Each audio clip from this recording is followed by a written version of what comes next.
seorang akan kamu lihat, akan kamu nilai bagaimana kehidupannya setelah kematiannya. Lihat ketika dia menjalani sakaratul mautnya. Dan dengarkan bagaimana publik berbicara tentangnya. Orang-orang beriman bagaimana pandang orang beriman. Mati si fulan, apa kata orang beriman? Alhamdulillah mati dia. Selama dia hidup dia menyusahkan kita saja. Itu pertanda orang itu adalah yang dibenci oleh Allah Subhanahu wa taala. Tapi kalau ada orang meninggal dunia, orang-orang beriman, orang soleh, orang taat berkata, ya Allah, telah pergi orang yang kita sayangi, ya Allah, telah Engkau ambil orang yang sangat baik dan mulia, ya Allah. Itu pertanda orang tersebut adalah orang-orang yang mulia dan baik di mata Allah Subhanahu wa taala. Dan insya Allah tempatnya juga sesuai dengan apa yang disebut-sebut oleh orang-orang beriman yang ditinggalkannya. Tempatnya nanti di Malaul A'la insya Allah, karena tempat itu cuma dua ya. Dalam pembicaraan kita berikutnya saya akan uraikan dengan satu buku panduan, dan kita ingin tamatkan tentang perjalanan hidup sesudah mati. Jadi tema kita adalah perjalanan hidup sesudah mati. Kita ambilkan buku panduan khusus dan kita ingin bedah kitab itu dan kita selesaikan insyaAllah ta'ala. Yang sekarang hanya sebagai pengantar bagi kita semua. Saudaraku, seperti apa kematian yang engkau inginkan? Tirulah para sahabat. Para sahabat-sahabat Nabi SAW dijamin semua oleh Allah dalam Al-Quran bahwa mereka semua pasti masuk surga. Nah, para sahabat-sahabat Nabi ini, mereka pesan model kematian yang mereka maui, mereka pesan duluan kepada Allah dengan doa. Setelah itu mereka iringi dengan membiasakan melakukan apa yang mereka pesankan pada Allah. Ada yang berdoa, ya Allah, pada Allah, ya Rabb, wafatkan hamba dalam keadaan berpuasa, sehingga hamba berbuka nanti di sisimu ketika hamba meninggal dunia dalam keadaan puasa. Lalu mereka rajin puasa dan banyak terkabulkan apa yang mereka minta. Ada yang minta meninggal dunia dalam keadaan sedang berperang di jalan Allah, syahid. Akhirnya dia dapatkan, di mana tubuhnya bergelimang dengan darah, ya, dan dia syahid di medan tempur sesuai dengan dimintanya. Nah, para sahabat-sahabat memiliki kebiasaan yang indah ini. Kita bagaimana? Kita pasti mati loh ya. Pasti mati. Apakah kita mau atau kita tidak mau? Kita siap atau kita tidak siap? Ya? Kita minta kepada Allah seperti apa di pesan model kematiannya, atau tidak kita minta? Allah pasti akan berikan kematian. Tetapi kita meniru kepada generasi yang diperintahkan Allah untuk kita tiru, yaitu para sahabat, di mana mereka memang mesen, mereka minta kepada Allah, ya Rabb, wafatkan hamba, seperti Utsman bin Affan, ya Rabb, wafatkan hamba nanti, ya Rabb, dalam keadaan membaca Al-Quran, dalam keadaan hamba berpuasa, dan hamba syahid di jalanmu, ya Allah, dan hamba syahid, ya, di mana hamba dibunuh oleh musuh-musuhmu. Dan terjadi. Ini pemerintahan para sahabat-sahabat Nabi SAW dan dalam doa mereka ketika mereka masih hidup.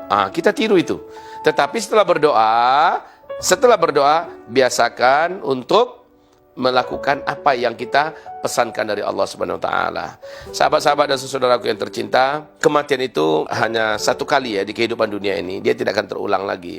Ustaz, ada yang namanya mati suri. Itu bagaimana sebenarnya Ustaz? Itu bukan mati. Orang yang masih mati suri itu belum mati, ya. Ini ada pembicaraan khusus lagi. Yang kita bicarakan kematian yang meninggalkan dunia dan dia masuk alam barzakh. Kalau dia sudah masuk alam barzakh, Allah sudah kunci dalam firman-Nya di surah Al-Mu'minun, wa min waraihim barzakh ila yaumi yub'atsun. Artinya, setelah mereka mati, ruh meninggalkan jasad, masuklah ruh itu ke alam barzakh. Ila yaumi yub'atsun. Dan mereka di alam barzakh itu stay di sana sebagai tempat transit sampai hari kiamat, sampai hari manusia dibangkitkan kembali. Barzakh dalam bahasa Arab artinya adalah dinding gaib yang maha kokoh. Dia tidak nampak, tapi sangat kokoh. Dan Allah juga berfirman, wa mi waraihim barzakhun ila yaumi yub'atsun, kemudian bainahuma barzakh la yabghiyan. Barzakh itu adalah dinding gaib yang maha kokoh, tidak bisa dilihat, tetapi antar yang di sini tidak bisa lagi kemari, dan yang di sini tidak bisa lagi kemari. Itu namanya barzakh. Nah, saudara-saudaraku, orang yang sudah meninggal dunia masuk dia ke alam barzakh dan tidak akan bisa bertegur sapa lagi dengan orang yang hidup di dunia. Sebagaimana orang di dunia tidak bisa bertegur sapa yang sudah meninggal dunia. Ya, ada bacaan-bacaan ini, ada ilmu ini, itu bohong. Sebab apa? Yang datang dari yang sudah mati dalam wujud yang sudah meninggal dunia, seperti bapak kita, umpamanya ibu kita, paman kita, atau apalah pokoknya, dia datang balik ngasih kabar ini dan itu segala macamnya. Maka saya berani mengatakan, karena demikian dalam akidah Islam, yaitu itu adalah qarin minasyayatin. Itu adalah bangsa Syaitan dari bangsa jin yang mendampingi orang yang hidup ini selama dia hidup. Nanti ketika orang ini sudah meninggal dunia, dia ingin menyesatkan keluarga yang ditinggalkan, ya, dengan cara dia tampil wujudkan dirinya seolah-olah ini adalah orang yang sudah mati dulu, ingin berjumpa, memberikan nasihat. Awal-awalnya baik-baik dulu biasanya tuh, memberikan petunjuk ini, nyuruh sholat segala macamnya. Tapi lama-kelamaan dia akan mengajak kita sesat. Itu adalah syaitan. Dan syaitan itu karena dia hidup sejak mendampingi kita sejak kita kecil bayi sampai kita meninggal dunia, dia tahu seluk-beluk kita, dia tahu rahasia-rahasia kita, dia tahu tentang apapun yang berkaitan dengan tubuh kita, bahkan suara kita, dan dia bisa contoh itu, dia bisa menduplikat itu lalu tampil ke keluarga kita. Nah, kalau keluarga ini orang-orang yang tidak berilmu, imannya juga tipis, mudah ketipu.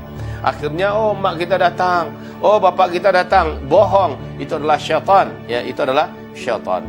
Allahumma illa, kecuali melalui mimpi, ya, kecuali melalui mimpi. Orang-orang beriman menjelang tidur dia baca doa, dia sholat, dia kemudian dia memohon kepada Allah perlindungan segala keburukan dan apapun kejahatan, lalu dia tidur dengan nama Allah Subhanahu wa taala dengan baca doa tidur.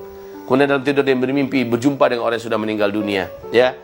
Kemudian dia terbangun, ingat olehnya perjumpaan itu.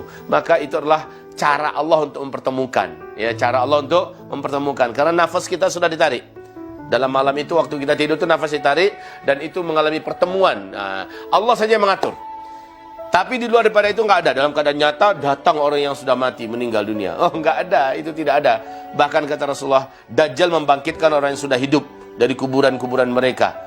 Ketahuilah kata Rasul, yang dibangkitkan itu bukanlah orang yang dulu dikuburkan di sana, tetapi setan-setan yang menjelma dalam wujud orang yang pernah hidup di dunia dan lalu meninggal dikuburkan di sana. Lalu setan menjelma dalam wujud yang sama dan menampakkan diri. Itu adalah setan-setan semua. Demikian kata Rasulullah sallallahu alaihi wasallam. Nah, saudara seimanku yang kami cintai, ini adalah pengantar kami bahwa sesungguhnya kematian itu yang sesungguhnya hanya satu, yaitu mati satu kali. Mati suri bukan mati, tetapi dia adalah bentuk daripada proses alami yang terjadi kadang-kadang, ya, terjadi kadang-kadang, atau bahasa Arabnya taratan wa nadiran, ya, kadang-kadang dan langka itu terjadi, dan dia bukan kematian. Nah, saudaraku yang kami cintai dan kami muliakan, bagaimana kematian kita tergantung bagaimana hidup kita. Lalu kata Rasulullah, innamal a'mal bi khawatimiha. Seseorang itu akan ditentukan nasibnya di penutupan hidupnya. Penutupan hidup kita macam mana? Baik, berarti kehidupan berikutnya baik. Tapi penutupan akhir hidup kita gimana? Jelek, buruk, jahat. Maka akhir hidup kita nanti akan akhir kehidupan kita nanti, ya, di alam barzakh akan buruk dan jahat. Dan Rasulullah bersabda, siapa yang di dalam kuburnya dia menghadapi penderitaan, kehinaan dan siksaan, pertanda nanti kehidupannya setelah itu akan lebih berat lagi di padang mahsyarnya, di dalam nerakanya dan sebagainya. Ya Allah, ya Rabb kami, berikanlah kami kematian yang husnul khatimah. Ya Allah, berikanlah kepada kami arahan hidup di atas hidayah. Ya Allah, berikanlah kami kesabaran sehingga kami bergelarkan istiqamah di jalan agamamu, di jalan ketakwaan, dan lindungi kami daripada orang-orang yang sesat, murtad, munafik, syirik, fasik. Na'udzubika ya Rabbana fi akhir zaman. Di akhir zaman ini kita berlindung dan berdoa kepada Allah Subhanahu wa taala. Insyaallah tema kita angkat secara khusus dengan judul mengarungi perjalanan kehidupan setelah kematian. Barakallahu fikum jami'an, subhanakallahumma wa bihamdika asyhadu an la ilaha illa anta astaghfiruka wa atubu ilaik. Assalamualaikum warahmatullahi wabarakatuh.